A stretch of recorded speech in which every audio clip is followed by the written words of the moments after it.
Fábula: el roble y las cañas. Un roble muy grande, pero con raíces muy pobres, fue desarraigado por el viento y lanzado a través de una corriente. Él cayó entre algunas cañas, a las cuales así se dirigió. Me pregunto cómo ustedes, que son tan ligeras y débiles, no han sido completamente aplastadas por estos fuertes vientos. Ellas contestaron: sin tener buenas raíces, usted lucha y compite contra el viento, y por consiguiente es derribado, mientras que por el contrario, nosotras nos doblegamos ante el menor soplo de aire, y por lo tanto permanecemos intactas, y nos salvamos. Moraleja: para no sufrir privaciones delante de los actos arbitrarios del poderoso, hay dos opciones: colaborar con él, o prepararse con mucha fortaleza y razones para afrontarlo sin ser derribado.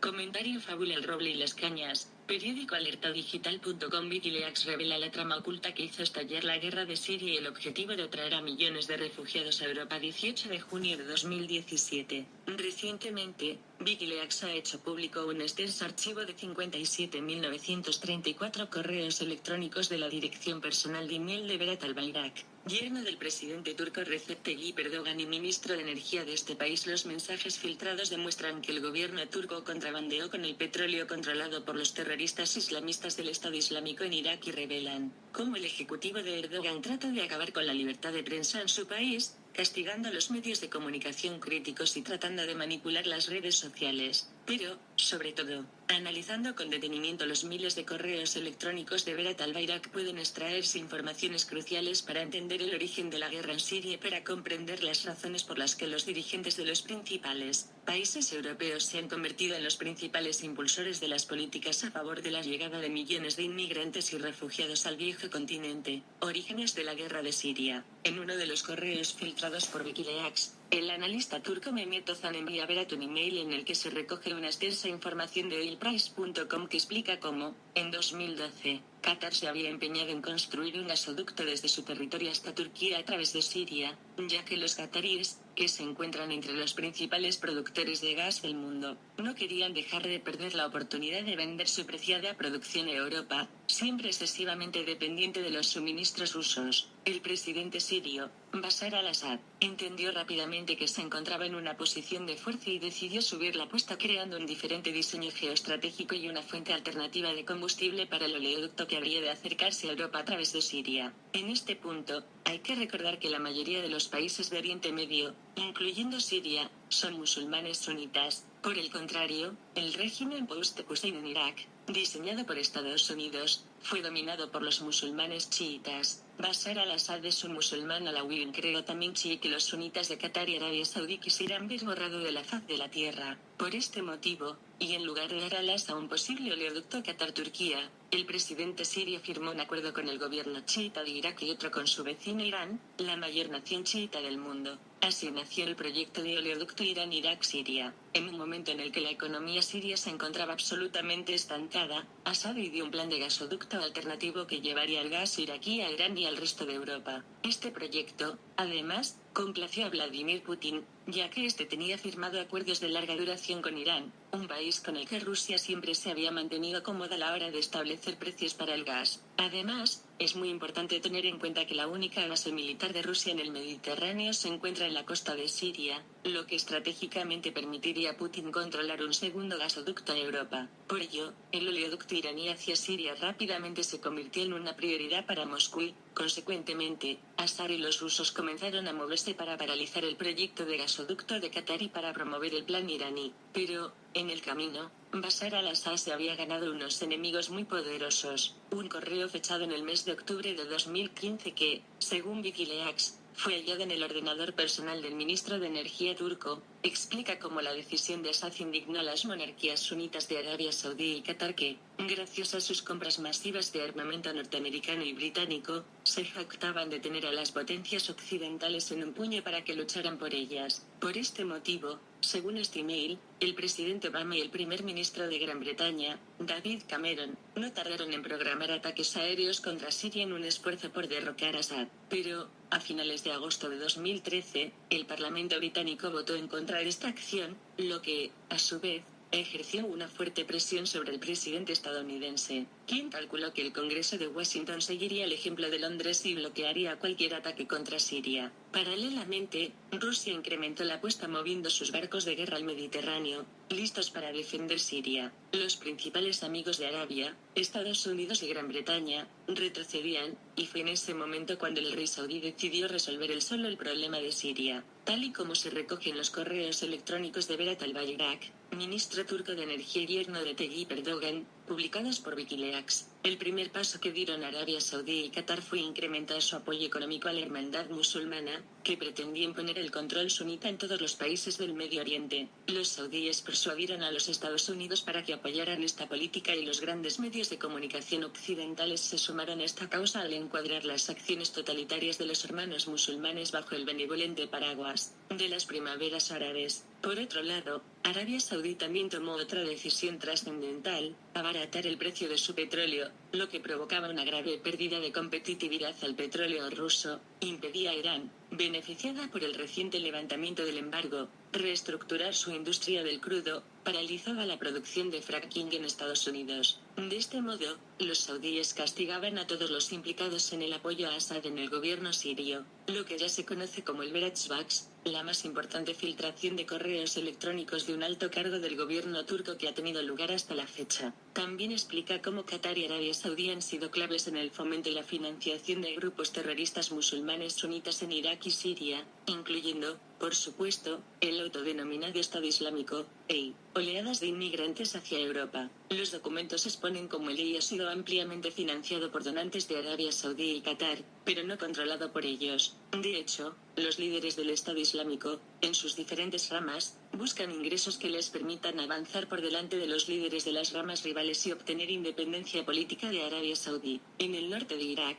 por ejemplo, manejan las refinerías de petróleo que toman para obtener ganancias, pero, por el contrario, en Libia destruyen las refinerías como si estas fueran una ofensa hacia Dios. La rama libia del EI prefiere el dinero fácil del contrabando de personas, ya que las rutas de tráfico de personas establecidas también les sirven para proyectar combatientes a todo el mundo. La estrategia es clara: el Estado Islámico provoca el caos en Siria, genera una grave crisis humanitaria para que los refugiados huyan y el propio Estado Islámico, generalmente a través de Libia, ofrece a estos refugiados, entre los que introduce a sus terroristas, una ruta hacia Europa. Para completar el cuadro, y según se revela en el correo electrónico en poder de Berat Albayrak, que incluye un análisis realizado por la web oilprice.net, no es una coincidencia que en este punto, Alemania, de repente, decidiera ofrecer recompensas de bienestar muy generosas a cualquier inmigrante ilegal que pudiera llegar, a través del Mediterráneo, desde la costa de Libia a las islas italianas. Alemania necesita mano de obra de trabajadores huéspedes de los países más pobres para mantener sus productos competitivos. El analista de oilprice.net que envía su trabajo al ministro de Energía turco ironiza, además, señalando que la capacidad de Alemania para seguir exportando con una economía de altos salarios es aclamada por el gobierno germano como un homenaje al sistema educativo alemán. Pero, en realidad, entre bastidores, el gobierno alemán sabe muy bien que su economía de salarios bajos, de alto rendimiento, es un tributo al sistema educativo turco. El gobierno alemán ha permitido la migración sin restricciones desde Turquía desde los primeros años 80 del pasado siglo. Las ambiciones de salarios bajos de los obreros turcos emigrantes socavaban las facultades de negociación de los sindicatos alemanes. Los trabajadores alemanes tenían que mantener sus demandas salariales bajas para evitar que sus trabajos fueran entregados a la mano de obra no calificada turca, pero el resurgir económico de Turquía en los últimos años ha hecho que el flujo de mano de obra barata hacia Alemania se secara, y, por ello, el ejecutivo de Angela Merkel trabaja insistentemente para que millones de inmigrantes lleguen al país a ocupar puestos de trabajo de sueldos bajos con los que ayudar a solventar las presiones inflacionarias. Un correo fechado en el mes de octubre de 2015 que, según Wikileaks, fue hallado en el ordenador personal del ministro de Energía turco, explica cómo la decisión de Assad indignó a las monarquías sunitas de Arabia Saudí y Qatar que,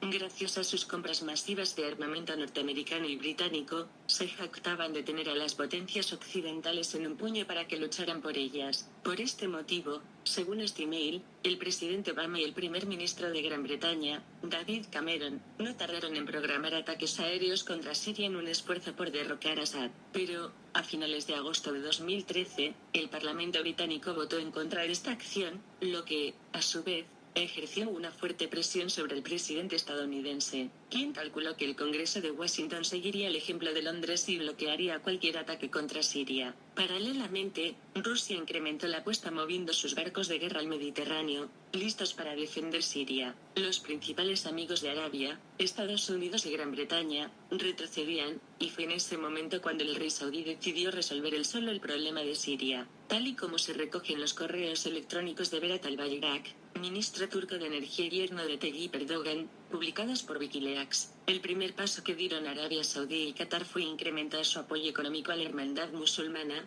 que pretendía imponer el control sunita en todos los países del Medio Oriente. Los saudíes persuadieron a los Estados Unidos para que apoyaran esta política y los grandes medios de comunicación occidentales se sumaron a esta causa al encuadrar las acciones totalitarias de los hermanos musulmanes bajo el benevolente paraguas de las primaveras árabes. Por otro lado, Arabia Saudí también tomó otra decisión trascendental: abaratar el precio de su petróleo, lo que provocaba una grave pérdida de competitividad al petróleo ruso, impedía a Irán, beneficiada por el reciente levantamiento del embargo, reestructurar su industria del crudo, paralizaba la producción de fracking en Estados Unidos. De este modo, los saudíes castigaban a todos los implicados en el apoyo a Assad en el gobierno sirio, lo que ya se conoce como el Beratschbaks, la más importante filtración de correos electrónicos de un alto cargo del gobierno turco que ha tenido lugar hasta la fecha. También explica cómo Qatar y Arabia Saudí han sido claves en el fomento y la financiación de grupos terroristas musulmanes sunitas en Irak y Siria,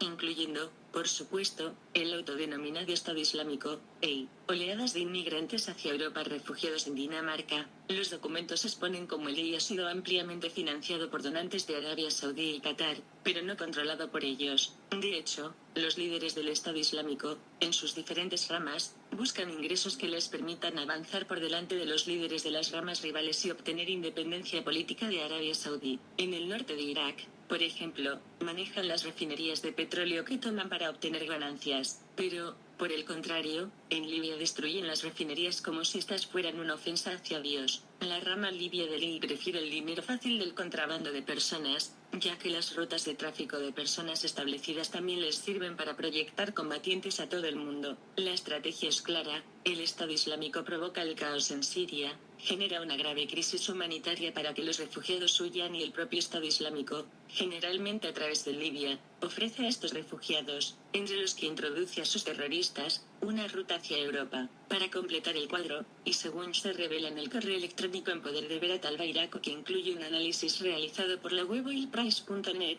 no es una coincidencia que en este punto, Alemania, de repente, decidiera ofrecer recompensas de bienestar muy generosas a cualquier inmigrante ilegal que pudiera llegar, a través del Mediterráneo, desde la costa de Libia a las islas italianas. Alemania necesita mano de obra de trabajadores huéspedes de los países más pobres para mantener sus productos competitivos. No necesitamos el petróleo, tenemos coches eléctricos que no tan contaminantes como los de gasolina, diésel y otros derivados del petróleo. No a las guerras de Siria, Irak y aquella zona, no a la falta de derechos humanos de la mujer, no al comercio de personas para no favorecer la inmigración ilegal para la mano de obra barata. Si el contrato de los trabajadores en desde su país de origen y cuando terminen el contrato a su lugar de origen, ni volver la cara atrás. Con esto me refiero que no debemos de caer en el odio y rencor que creó la Santa Inquisición entre los años 1432 y 1440 de la era cristiana, porque en la actualidad el Islam está sobre esos años, lo que son más de 6 siglos por detrás nuestra era cristiana,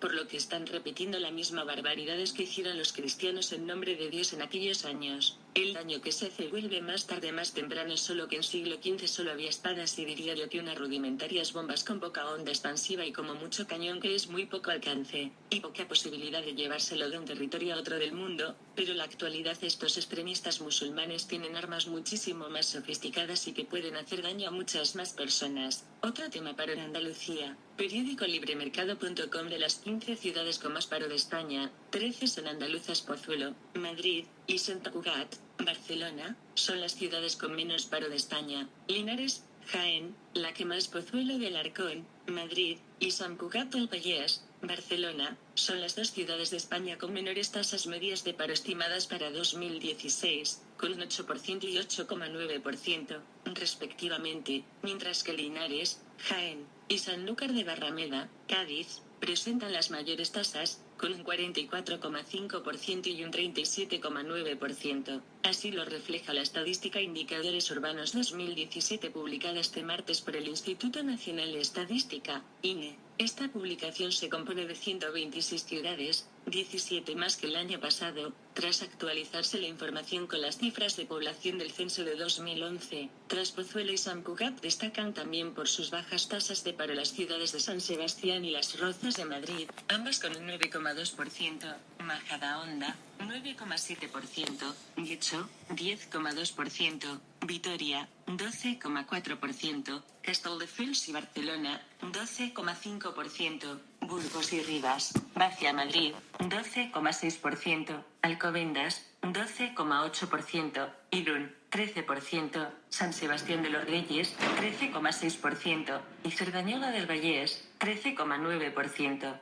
De esta forma, de las 15 ciudades con menores tasas medias de paro estimadas para 2016, 6 se encuentran en la Comunidad de Madrid, 4 en Cataluña, 4 en País Vasco y 1 en Castilla y León. En el lado contrario, las 5 primeras ciudades con más paro se ubican en Andalucía, Linares, en Jaén, con una tasa del 44,5%, Sanlúcar de Barrameda, Cádiz, con un 37,9%, Jerez de la Frontera, Cádiz, con un 36,1%, la Línea de la Concepción, Cádiz. Añado, habría que analizar entonces por qué esa zona es por donde entran más kilos de droga a toda Europa y porque es la que menor vigilancia policial tiene, habiendo muerto hace poco tiempo un policía local intentando detener a los traficantes, y a quienes le interesa que muchas pero no todas las personas se tengan que dedicar a la droga, que además trae en ocasiones dinero negro, pues no les dan opción a tener un empleo. Cara llorando a mares, cara de terror, hombre llevándose la mano a la cara, mujer encogiéndose de hombros, hombre encogiéndose de hombros, mujer llevándose la mano a la cara, cara pensativa.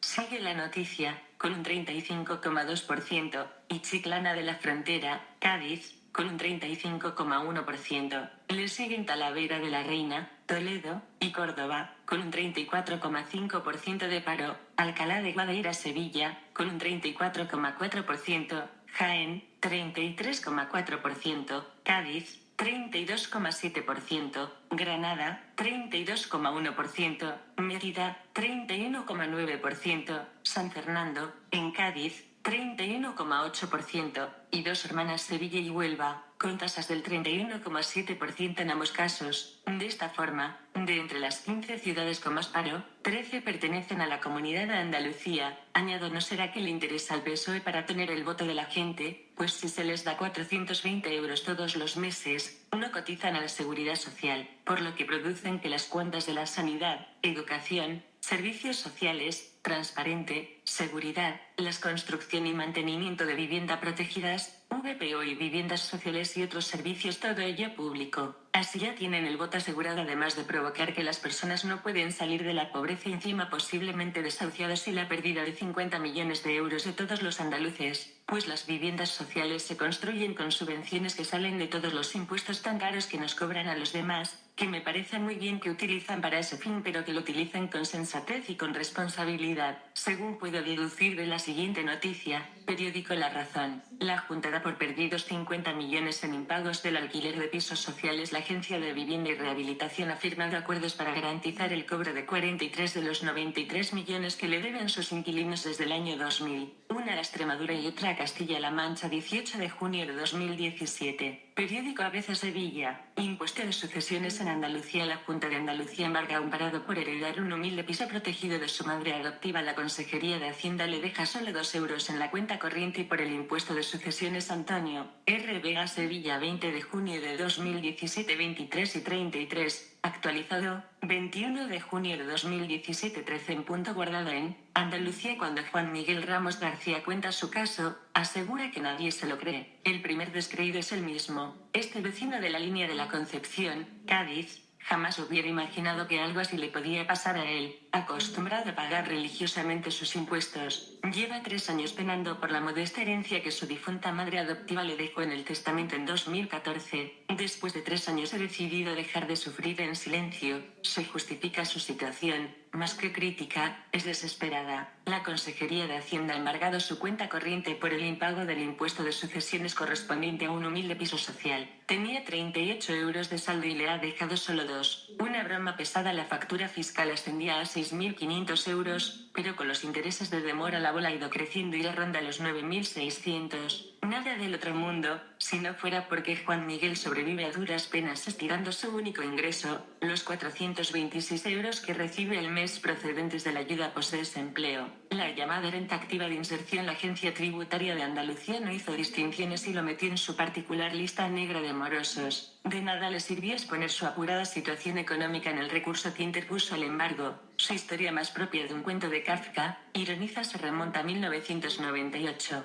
Ese año su madre de adopción, Ana, pidió un préstamo para comprarle a su casero, la Junta de Andalucía, el inmueble que ésta le había asignado en régimen de alquiler. El objeto de su pesadilla es una vivienda edificada deplorablemente en 1963 por el Ministerio de Vivienda en el municipio del Campo del Gibraltar. El inmueble está situado en San Bernardo, un barrio obrero de casas protegidas, muchas de ellas ocupadas o traspasadas de forma irregular, habitadas por familias azotadas por el paro y la precariedad o que han caído en las redes de la droga. La Junta solo les exige que paguen el alquiler para regularizar su situación, mientras a los que llevamos toda la vida pagando nos crujen, que la ama indignado a la administración autonómica, que había asumido la titularidad de estas viviendas estatales, tasó el piso heredado en 45.000 euros, un valor del todo punto irreal. El catastro decía que no valía más de 14.000 euros. Este vecino linense ha quemado todos los cartuchos para convencer al Tribunal Económico Administrativo Regional de Andalucía, TEARA, de que la tasación estaba mal hecha. Hasta 3 periciales ha presentado con nulo éxito hasta ahora. La Junta contraatacó con una tasación por Google Maps. Créame, asegura el periodista, el disparatado valor de la herencia se suma a otro contratiempo. La Agencia Tributaria de Andalucía no reconoce su condición de hijo adoptivo de derecho, lo que le habría permitido estar exento en el pago del tributo. Su padre biológico falleció en 1984 sin haber promovido adopción por parte de Ana, de 12 años, y de mi hermana Cristina, de 14. Desde entonces, mi madre Ana ejerció de hecho la custodia de ambos hasta nuestra mayoría de edad, sin que ninguna administración competente le demandara la patria potestad. Un robo después de cuidar de mi madre Ana durante más de 10 años, enferma de Alzheimer y con un cáncer colorectal. Hacienda le embargó el 8 de mayo la fortuna de 1.043 euros, mis únicos ahorros para subsistir. Estando en paro, me han robado 1.000 euros. Esta semana han vuelto a retirarle 36 euros de los 38 euros que tenía. Tuve que pedir a una vecina que me ingresara los 15 euros para poder pagar el recibo de la luz, lamenta. El remate del tomate fue que recibí el 13 de junio la notificación del embargo del 8 de mayo con fecha de salida del día 4, es decir, que sabían muy bien lo que hacían para llevarse el dinero sin que yo lo supiera. Juan Miguel acaba de firmar un contrato laboral hasta septiembre. Ahora le angustia que le embarguen la nómina y lo desahucien. Por increíble que parezca, me veo forzado a trabajar sin cobrar para pagar un impuesto propio del sheriff de Nottingham. Concluye su relato con una invitación. Me encantaría que Susana Díaz viniera a mi palacio de Liria para que viera con sus propios ojos que no solo los ricos pagan este impuesto injusto, también nos hace pagar a los pobres. Esto se llama solidaridad social de la Junta. Señora Díaz, cara haciendo pucheros, cara llorando a mares, cara pensativa, cara haciendo pucheros, cara de preocupación, cara de frustración, cara de sorpresa y consternación, cara de sonrojo, cara de sorpresa con las cejas levantadas, cara de terror. Es sencillo: si tú no tienes empleo, no puedes pagar, por mucho que sea un alquiler social, hipoteca de pisos, VP o viviendas sociales. Es una cadena. Si se tiene trabajo se puede pagar y mantener mejor todos los servicios, incluido la construcción y mantenimiento de nuevas viviendas sociales para quien las necesite. Periódico ABC. Me avergüenza ser andaluz si la Junta necesita 8.500 euros de emparado sin ingresos por heredar una VPO. Juan Miguel Ramos, con la cuenta embargada por el impuesto de sucesiones, pidió amparo por carta a Susana Díaz. Y con datos de paro le va a extrañar a la señora Susana Díaz haber perdido las elecciones para liderar su partido, elecciones generales en Andalucía, y por la mínima haber ganado las elecciones regionales en Andalucía. Y menos mal que Partido Socialista Obrero Español tiene la O de obrero entre sus siglas. Hombre llevándose la mano a la cara, mujer llevándose la mano a la cara, hombre encogiéndose de hombros, mujer encogiéndose de hombros, cara haciendo pucheros, cara pensativa, cara de desconcierto. Este señor de la noticia también era rico, señora Díaz. Nueva Intereconomía. El Banco de España pide una nueva subida de impuestos. Párrafos de la noticia. El gobernador del Banco de España, Luis María Linde, ha insistido en subir impuestos en España. Lo hace después de exigir una moderación salarial desde el inicio de la crisis, mientras se ha incrementado su sueldo. Durante su comparecencia en la Comisión de Economía del Congreso para presentar el informe anual del Banco de España correspondiente a 2016 y ha incidido en la urgencia de avanzar en la eficiencia del gasto público y en el aumento de los ingresos tributarios. Es un hecho que España destaca por presentar un peso de los ingresos tributarios sobre PIB relativamente reducido, siendo atribuible esta brecha en la comparación dentro de la UE al bajo peso relativo de la imposición indirecta, particularmente en los ámbitos de los impuestos medioambientales y especiales. Ha dicho, ha recordado que la tasa de paro en España está muy por encima de los países de la eurozona, a excepción de Grecia, y ha abogado por reducir las diferencias entre los distintos tipos de contrato, que sería negativa si desincentiva la demanda total del empleo, y porque contribuiría a favorecer el avance de la productividad y la reducción de la desigualdad. Voy a destacar diferentes frases de los párrafos. Primero, ha incidido en la urgencia de avanzar en la eficiencia del gasto público y en el aumento de los ingresos tributarios. Para avanzar en la eficiencia en gasto público se deberían de reducir los gastos de los parlamentos autonómicos de representantes a la mitad o bien eliminar el sistema autonómico que tenemos, pues el coste anual del Parlamento autonómico es 328 millones anuales. Con este dinero podríamos haber evitado muchos desahucios, personas yendo a pedir comida, ropa, calzado y otras necesidades a ONGs creando planes de empleo. Número de diputados por comunidades autónomas y ciudades autónomas. Cataluña 135 diputados más, Andalucía 109 diputados más, Madrid 129 diputados más, Valencia 99 más, Castilla y León 84 más, Galicia y País Vasco 75 cada uno más, Aragón 69 más, Extremadura 65 más, Canarias 60 más, Baleares 59 más, Navarra 50 más, Asturias y Murcia 45 cada una más, Cantabria 35 más, Castilla-La Mancha y La Rioja 33 cada una más, ciudades autónomas Ceuta y Melilla 25 cada una igual a 1.248 diputados, y la mitad de representantes en el Senado y Congreso de los Diputados y deben representantes, pues ha habido un descenso muy acusado de natalidad, ha habido y hay más jubilados y posteriormente muertes que nacimientos. Por ejemplo, no puedo haber los mismos representantes para 20 millones de personas que para 10 millones de personas. Cara haciendo pucheros, cara de frustración, cara llorando a mares, mujer encogiéndose de hombros, hombre encogiéndose de hombros, mujer llevándose la mano a la cara, hombre llevándose la mano a la cara, cara pensativa. Periódico 20 minutos. La crisis demográfica se consolida, las muertes superan a los nacimientos por segundo año. España registró 408.384 alumbramientos en 2016, 11.906 menos que en 2015, y 409.099 fallecimientos, un 3,2% menos. El saldo vegetativo refleja una pérdida de población de 259 personas, según la encuesta Movimiento Natural de la Población difundida por el INE. Pese a que ese saldo sigue siendo negativo, es mucho menor que el del año anterior, cuando según los datos definitivos se situó en 1.976 personas. El pasado año nacieron 408.384 niños, 11.906 menos que en 2015, lo que situó la tasa bruta de natalidad en 8,8 nacimientos por cada 1.000 habitantes. Pese a esa reducción, el número medio de hijos por mujer se mantuvo en 1,33. La encuesta Movimiento Natural de la Población, difundida este jueves por el Instituto Nacional de Estadística, INE, señala que la caída en la cifra de alumbramientos es más alarmante aún si se echa la vista atrás, desde 2008, cuando se produjo el máximo histórico en 30 años con 519.779 alumbramientos, el descenso es del 21,4%. El mismo informe apunta que la cifra de fallecidos se sitúa en 409.099, un 3,2% menos. La tasa bruta de mortalidad fue igualmente de 8,8 defunciones por cada 1.000 habitantes, reduciéndose la infantil a 2,6.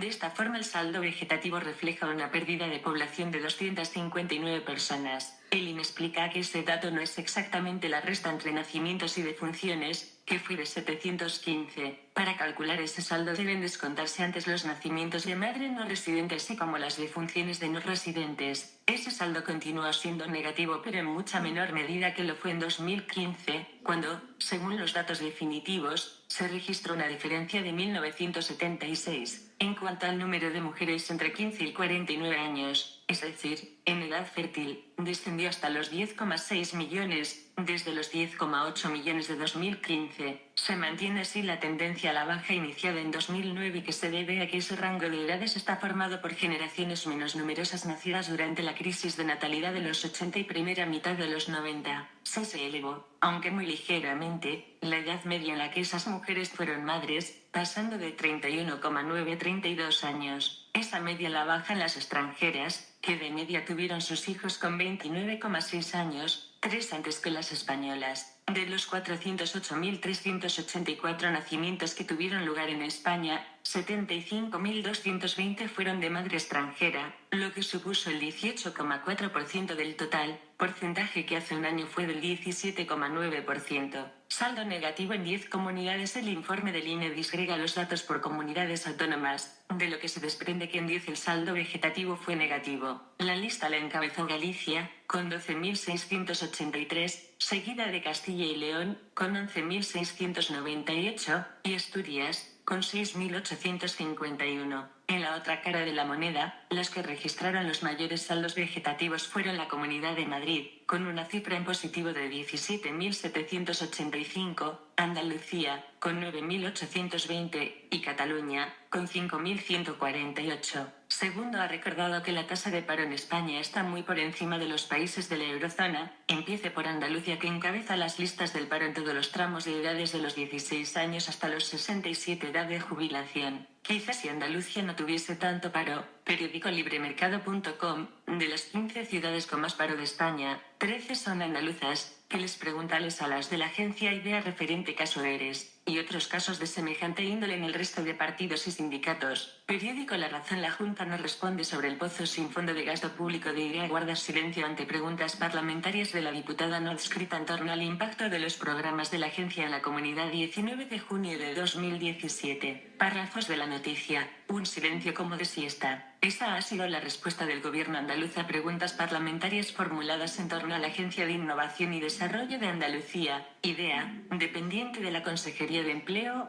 Empresa y Comercio que ahora comanda Javier Carnero. La entidad, implicada en diversos procesos judiciales desde hace años, es, a juicio de la diputada autonómica no adscrita, Carmen Prieto, un pozo sin fondo de gasto público, y por él se interesó el pasado marzo. Los avales ruinosos en 2014 ascendieron a 106 millones de euros y esta deuda se calcula que aumenta en un 20% cada año, y en 2015 IDEA y sus empresas tenían un total de 2.078 empleados, lo que supuso 90 millones de euros de gasto, sostuvo en el encabezado de una batería de interrogantes que planteó por escrito en la Cámara Regional y que giraron en torno a conocer cuáles eran las cifras del impacto de los programas de la agencia pública en la última década en varios parámetros, en el tejido empresarial de la comunidad, en la creación real de empleo y en los sectores de la innovación y las tecnologías. Ayala, ex parlamentaria de Ciudadanos, CES, en pie de guerra contra la falta de transparencia, sumó el balance entre lo invertido y lo producido en los últimos 10 años por la entidad del Ejecutivo Autonómico. Han pasado meses desde entonces y la Junta no ha replicado ni con una contestación alentadora ni sin ella.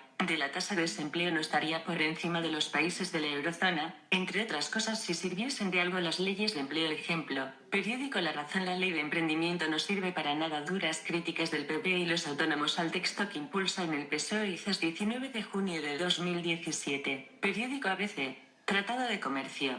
El acuerdo con Canadá que torpedea a Pedro Sánchez aumentaría un 20% las exportaciones. 24 de junio de 2017. La Unión Europea ahorrará 500 millones al año con la supresión de aranceles. Párrafos de la noticia. El Tratado de Comercio entre la Unión Europea y Canadá, CETA en sus siglas en inglés, que intenta torpedear el secretario general del PSOE, Pedro Sánchez.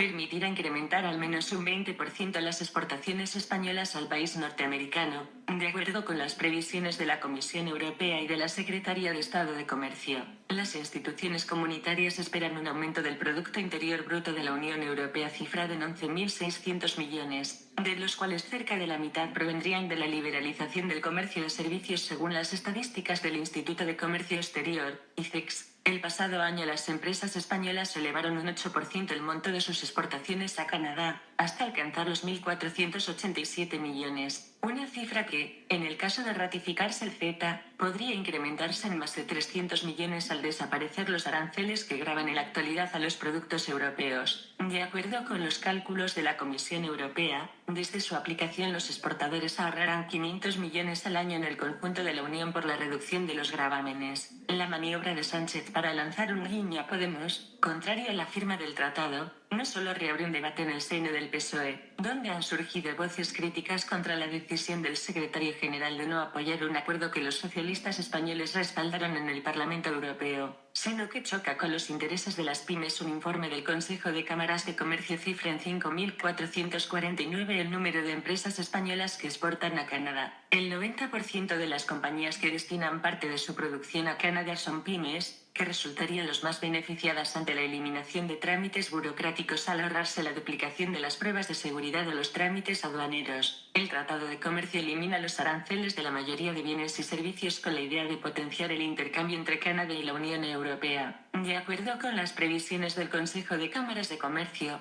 los sectores más beneficiados serían los alimentos procesados, que en la actualidad soportan unos aranceles del 9,5%, químicos, maquinaria, equipamiento y servicios de transporte, servicios a empresas, y vehículos a motor. En este último caso, España exportó el pasado año coches a Canadá por importe de 105 millones con unos aranceles del 6%, que cuando se suscriba el acuerdo quedarán reducidos a cero. Un mercado en auge. La maniobra de Sánchez, que finalmente ha anunciado que el PSOE se abstendrá en el Congreso en el debate en el que se someterá a votación la ratificación del acuerdo, coincide con el auge de las ventas a Canadá, que en el acumulado de los 4 primeros meses de 2017 crecen un 20%, un dato que revela el gran interés de las empresas españolas en uno de los grandes mercados mundiales, según explica el presidente del Consejo de Cámaras de Comercio de la Comunidad Valenciana, José Vicente Morata. En la actualidad, hay 137 empresas españolas implantadas en Canadá, que el pasado año ejecutaron inversiones en aquel país por importe de 465 millones de euros. Al margen de las empresas industriales y de servicios, el Tratado de Comercio beneficiará también al sector primario español, toda vez que contemple el reconocimiento de 23 indicaciones geográficas protegidas, IGP, como las de los aceites de oliva, el azafrán, los quesos, los turrones, los embutidos, los cítricos o los jamones. Bajo mi punto de vista esto responde a lo siguiente: esto es lo que quiere conseguir con los trabajadores. Periódico Libremercado.com. El salario mínimo de PSOE y Podemos amenaza con dejar en el paro a 1 millón de trabajadores. Canarias, Extremadura y Andalucía serían las regiones más dañadas por la subida del salario mínimo a 1.000 euros que plantean PSOE y Podemos, 10 de junio de 2017, y además de quedarse en el paro 1 millón de trabajadores, tendrían así comprado el bote y sería una ruina para España como lo está siendo para Venezuela, por lo que tampoco tendrían opción de salir de la pobreza. Las personas nos queremos unas limas más, queremos un trabajo y una vida digna. Se refiere a la renta garantizada, anuncia un plan de renta garantizada para las familias que viven por debajo del umbral de la pobreza, 3.200 millones. Solo quiere humillarnos pensando así que va a recuperar votos y yo creo que va a conseguir el efecto contrario, va a crear más paro. Los españoles tenemos 2 manos para trabajar y no nos hace falta que nadie nos dé una limosna. Cara pensativa,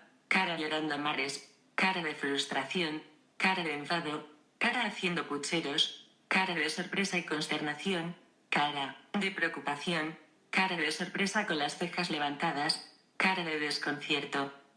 Y nos quieren subir los impuestos. Otro tema: educación. Periódico Sur. Al quedar en suspenso las revalidas de la LOMCE, quedaba sin regular la titulación que pueden alcanzar estos alumnos por Francisco Gutiérrez, 19 de junio de 2017. Los estudiantes que están realizando la formación profesional básica podrán optar al título de secundaria, siempre que el equipo docente considere que ha alcanzado los objetivos y adquirido las competencias correspondientes. Así lo recoge un reciente Real Decreto del Ministerio de Educación, publicado en el BOE el pasado 3 de junio, con la suspensión a finales de diciembre del calendario previsto para la implantación de las evaluaciones finales de etapa, las conocidas reválidas. El Ministerio de Educación ha tenido que regular las condiciones para la obtención de los títulos de graduado en educación secundaria obligatoria y bachillerato, para los que la LOMCE preveía sendos exámenes de reválida. Según este Real Decreto, los alumnos y alumnas que obtengan un título de formación profesional básica podrán obtener el título de graduado en educación secundaria obligatoria, siempre que, en la evaluación final del ciclo formativo, el equipo docente considere que han alcanzado los objetivos de la educación secundaria obligatoria y adquirido las competencias correspondientes. En estos casos, la calificación final de eso será la calificación media obtenida en los módulos asociados a los bloques de asignaturas según la modalidad, ciencias sociales o ciencias aplicadas, según prevé la LOE. La directora del Instituto de Educación Secundaria Portada Alta, Sagrario Grau, saluda la medida. Es una puerta más que se les abre a estos alumnos, indica. En su centro se imparte reforma y mantenimiento de edificios. En primero tienen unos 16 alumnos, cifra que baja a unos 6 para segundo. Estos alumnos de último curso están ahora haciendo prácticas en empresas. La FP básica viene a sustituir a los antiguos programas de cualificación profesional inicial, pero con la diferencia de que con los PCPI podían alcanzar el título de secundaria. Esta posibilidad se cerró con la LOMCE, que prevé para estos alumnos un título profesional generalista, que solo les permite continuar a un ciclo de grado medio, siempre en FP. Ahora mismo para cualquier profesión exigen como mínimo el título de secundaria, y esta posibilidad la tienen ahora estos alumnos, insiste la directora del Portada Alta. Como centro examinador de personas adultas sabemos por experiencia que son muchas las personas, jóvenes pero también de 40 años y más, que vienen para sacarse el graduado en secundaria porque no pueden trabajar. El mercado laboral es cada vez más exigente y es la titulación mínima exigida, señala la directora de improvisación del Instituto de Educación Secundaria Jacaranda, en Churriana, oferta también FP básica, en este caso en cocina y restauración. Cuenta con 14 alumnos en primero y 12 en segundo. El jefe de estudios, Daniel Torrente, señala que el gobierno se ha visto obligado a improvisar para arreglar el problema que se ha creado al suspender las reválidas de secundaria y bachillerato. Comenta que con los antiguos PCP la titulación en secundaria era automática, algo con lo que acabó la LOMCE al introducir las reválidas como prueba obligatoria para poder titular. Se han pillado los dedos, y han tenido que aprobar esta medida para solucionar el problema que han creado, matiza, pero aclara que, en todo caso, la titulación en secundaria para estos alumnos es responsabilidad del equipo docente, que tiene que valorar si se alcanzaron los objetivos y se adquirieron las competencias correspondientes. Pero Daniel Torrente también pone de manifiesto la posible discriminación que supone una medida como esta. Nunca el nivel de un estudiante de FP básica será como el de un alumno de secundaria, pero insiste en que creado el problema hay que buscarle una solución.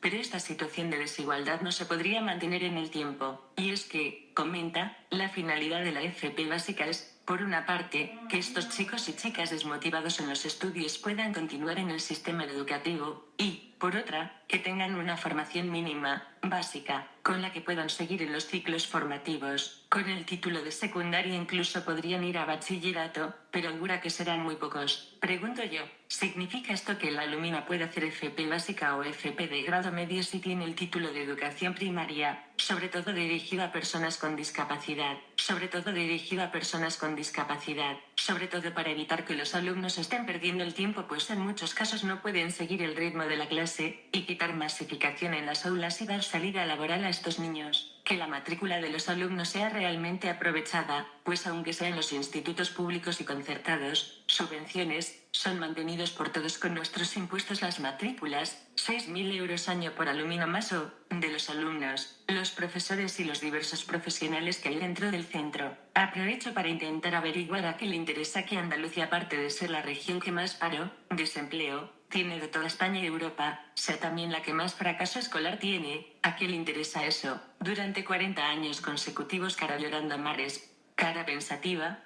cara de terror, cara haciendo pucheros, cara de frustración, hombre encogiéndose de hombros, mujer encogiéndose de hombros, hombre llevándose la mano a la cara, mujer llevándose la mano a la cara, cara de sonrojo, cara de preocupación, cara de desconcierto, cara de enfado.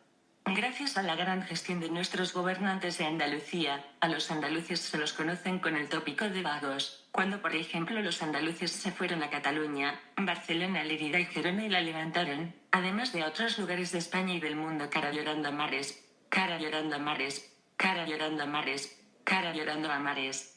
Sin no lo quedar claro que la segunda región de España en pérdida de contribuyente por defunción Andalucía, con 9.820, y Cataluña 4.705, etc. Solo por delante está Madrid y esto no lo tiene en cuenta el Banco de España, ni los gobernantes tengan el color político que tengan para subir los impuestos, hacer recortes en representantes políticos y sindicales en sus listas electorales, pues deberían tenerlo en cuenta. Ejemplo, periódico ABC, España, la izquierda pide subir impuestos y disparar el gasto público. El PSOE busca ingresar 9.100 millones más con sus 1.846 enmiendas a los presupuestos. Las propuestas de Podemos suponen un incremento de costes de 19.500 millones 6 de mayo de 2017. Asimismo, también tanto los gobernantes de gobierno nacional como los de las comunidades autónomas debían tener en cuenta a la hora de hacer un presupuesto tanto para el Estado como para las comunidades autónomas el descenso de población. Evolución de la población residente en España, de 2011 a 2016. Año